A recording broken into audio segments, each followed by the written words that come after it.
The mining sector has been through a tough period with cost-cutting and a narrow focus on the balance sheets starting to pay some dividends. There's a renewed confidence in the sector. Quite excited about Mining Indaba this year because we've definitely seen the mining industry having taken the current state of affairs by the horns and turned itself around. We've seen much improved balance sheets. We've seen margin improvement, so we expect this year to be one that's full of good conversations about companies and their ambitions, whether they be modest expansions, hopefully a few acquisitions that make sense for the specific companies, and definitely I think a greater interest in Africa again.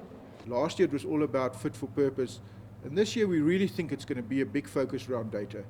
When we talk to CEOs, they're all very excited around what data can bring to their business, how it can unlock additional value. It's the opportunity for us to engage with investors from all over the world, get them to understand some of the things that are happening in South Africa, give them some insights into some of the changes and the like, but to essentially reassure them that South Africa is still a fantastic mining investment destination.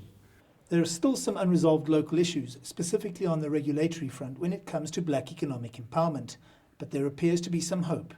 A lot of work has been done behind the scenes. I think there's optimism that parties have had good dialogue and good discussion, and I'm quietly confident that within the next months, after the Indaba, a good resolution with good results for both miners and for the government would be reached. Internationally, fallout from two major events still has to be unravelled.